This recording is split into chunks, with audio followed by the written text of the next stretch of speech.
Haleluya, puji Tuhan, salam sejahtera bagi kita semua keluarga GPDI El Shaddai Magelang.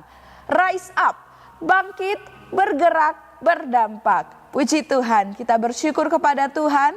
Kembali hari ini kita dapat menikmati kebenaran firman-Nya.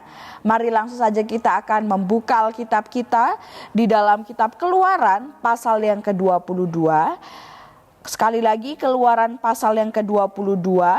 Karena keseluruhan ayat dalam pasal ini merupakan inti utamanya, jadi kita tidak akan membacakan ayatnya karena ayat 1 sampai 31 semuanya adalah ayat inti yang berisikan juga inti dari pasal ini. Namun Bapak Ibu dapat membacanya di rumah.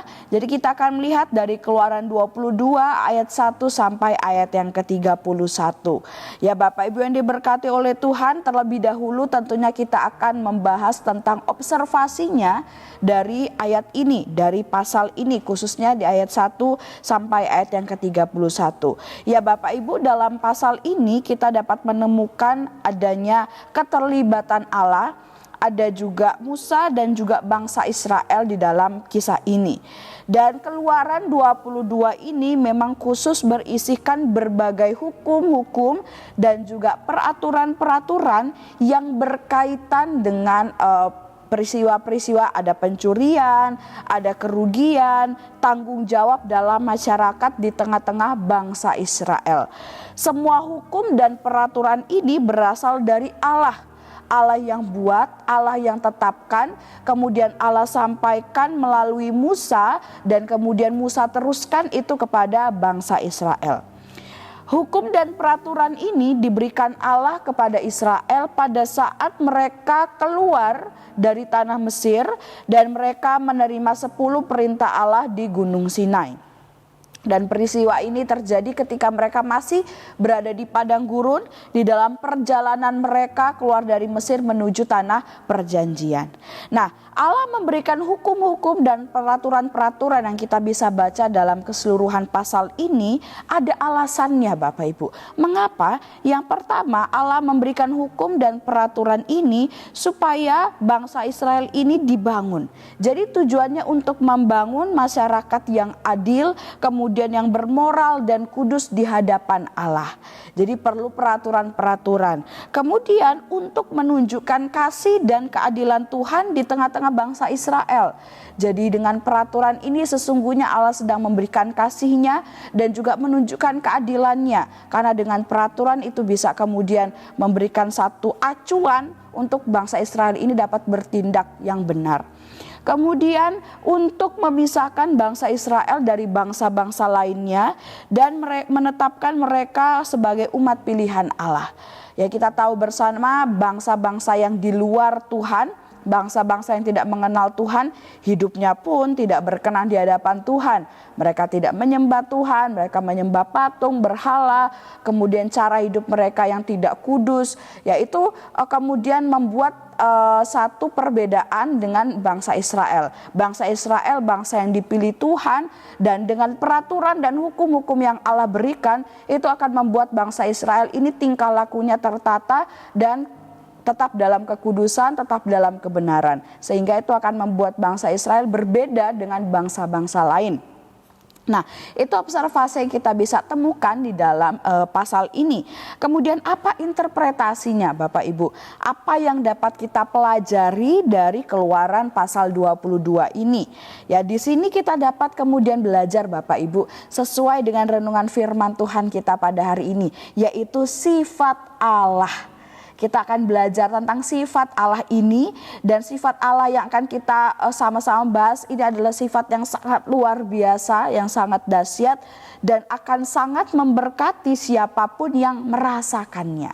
Jadi kita akan melihat yang pertama, sifat Allah yang kita bisa temukan di dalam pembacaan kita atau dalam Keluaran 22 ini, yaitu yang pertama peduli. Ya. Dalam kisah ini kita dapat menemukan bagaimana Allah begitu mempedulikan kehidupan masyarakat ya kehidupan bangsa Israel dan kehidupan mereka sehari-hari di tengah-tengah mereka sendiri. Ya, kita bisa melihat terlebih dahulu bagaimana kasih ini sudah Allah nyatakan jauh-jauh dari sebelumnya ketika bangsa Israel masih di tanah Mesir. Allah kemudian berusaha dengan Musa dan Harun juga berusaha bagaimana caranya supaya bangsa Israel ini bisa keluar dari Mesir dengan menyatakan banyak mujizat melalui tulah-tulah. Kemudian kita pun melihat ketika bangsa Israel keluar dari Mesir, bangsa Israel ketika dikejar oleh pasukan Mesir, Tuhan meluputkan mereka. Kemudian di dalam perjalanan bangsa Israel ada tiang awan dan tiang api yang diberikan Allah untuk menyertai perjalanan mereka. Kemudian Tuhan menyediakan kebutuhan makan mereka sepanjang perjalanan. Ya, ini adalah bukti kasih Tuhan bagi bangsa Israel. Dan ternyata tidak hanya sampai di situ kasih dan kepedulian Allah kepada bangsa Israel. Ternyata Allah pun mempedulikan kehidupan bermasyarakat di tengah-tengah bangsa Israel. Sehingga Allah memberikan hukum-hukum dan peraturan-peraturan ini untuk menjaga tingkah laku bangsa Israel. Allah tidak ingin kehidupan bangsa Israel sesama dengan bangsa Israel satu dengan yang lainnya ini kacau balau. Allah tidak mau mereka hidupnya tidak teratur, apalagi sampai ada kehancuran, perpecahan di tengah mereka. Oleh sebab itu Allah berikan peraturan ini untuk menjadi tata tertib di tengah-tengah bangsa Israel dan menjadi acuan mereka untuk mereka bisa berlaku yang benar itu seperti apa. Jadi ada panduannya, ada pedomannya. Jadi hukum-hukum dan peraturan-peraturan yang diberikan Allah kepada bangsa Israel ini bertujuan untuk kebaikan bangsa Israel itu sendiri, ya, supaya hidup mereka tertata, hidup mereka juga tentunya dalam keadaan yang baik dan benar di hadapan Tuhan. Jadi ini bentuk kepedulian Allah yang luar biasa. 1 Tawarik 22 ayat 13 firman Tuhan berkata, "Maka engkau akan berhasil jika engkau melakukan dengan setia ketetapan-ketetapan dan hukum-hukum yang diperintahkan Tuhan kepada Musa untuk orang Israel. Kuatkan dan teguhkanlah hatimu, janganlah takut dan janganlah tawar hati." Nah, ini adalah pesan yang sangat luar biasa. Bagaimana dikatakan akan berhasil seseorang itu jika dia melakukan dengan setiap ketetapan dan hukum peraturan yang sudah Allah berikan, ya, kepada Musa dan juga untuk orang Israel. Jadi perlunya benar-benar mentaati, ya, kemudian melihat apa firman Tuhan, apa kehendak Tuhan yang harus kita penuhi dalam kehidupan kita, dan sesungguhnya itu adalah bentuk kepedulian Allah. Dia peduli dengan kita melalui dia memberikan perintah-perintah dan hukum-hukumnya bagi kita. Kemudian yang kedua, sifat Allah yang selanjutnya yang kita bisa temukan di dalam pasal ini yaitu adil, ya. Dalam hukum-hukum dan peraturan-peraturan yang Allah berikan bagi bangsa Israel, tadi di sana kita dapat melihat bahwa ada juga konsekuensi atau akibat yang akan dialami oleh seseorang jika dia tidak berbuat seperti apa yang telah diatur oleh Tuhan atau dia ini melanggar hukum, ya. Itu ada akibatnya, ada konsekuensinya. Nah, di sini kita pun mempelajari bahwa Allah kita itu adil. Jika umat itu taat akan aturan Tuhan, ya, mereka mengikuti aturan yang dibuat oleh Tuhan, ya, maka itu akan mendatangkan kebaikan dan Allah pun pasti akan memberkati orang tersebut. Namun sebaliknya, jika umat itu tidak taat, melanggar aturan, maka akan ada akibatnya, ya, ada hukuman yang berlaku yang akan dikenakan kepada orang tersebut. Nah, tetapi juga Allah punya belas kasihan bagi orang-orang yang walaupun sebelumnya pernah melanggar hukum Tuhan, tetapi dia ini mau berubah, dia mau bertobat, tidak mengulangi lagi pelanggarannya itu, maka Allah pun akan mengampuni dia, akan memulihkan keadaannya kembali, dan jika orang tersebut terus setia dan taat, maka Tuhan pun pasti akan memberkati orang tersebut juga. Jadi disinilah letak keadilan Allah yang sangat luar biasa. 1 Raja-Raja 2 ayat yang ketiga firman Tuhan berkata, Lakukanlah kewajibanmu dengan setia terhadap Tuhan Allahmu, dengan hidup menurut jalan yang ditunjukkannya, dan dengan tetap mengikuti segala ketetapan, perintah, peraturan, dan ketentuannya, seperti yang tertulis dalam hukum Musa, supaya engkau beruntung dalam segala yang kau lakukan dan dalam segala yang kau tuju. Puji Tuhan, ayat yang sangat luar biasa ya. Kemudian kita melihat apa yang diperintahkan Tuhan kita lakukan, jangan sampai tidak dilakukan. Karena kalau tidak dilakukan ada akibatnya ya. Kita pasti akan menerima hukuman dari Tuhan. Kemudian juga kita tidak akan menikmati berkat Tuhan kalau hidup tidak taat. Oleh sebab itu kita harus melihat Allah itu adil. Saat kita mau lakukan firman-Nya, pasti akan ada karya-karya Tuhan yang ajaib yang akan dinyatakan dalam kehidupan kita. Namun kalau misalkan kita pernah melanggar aturan Tuhan, tapi kemudian kita mau bertobat, kita mau berubah, Tuhan pun punya belas kasihan, asalkan kita sungguh-sungguh bertobat di hadapan Tuhan. Nah, itu interpretasinya. Kemudian apa aplikasinya Bapak Ibu?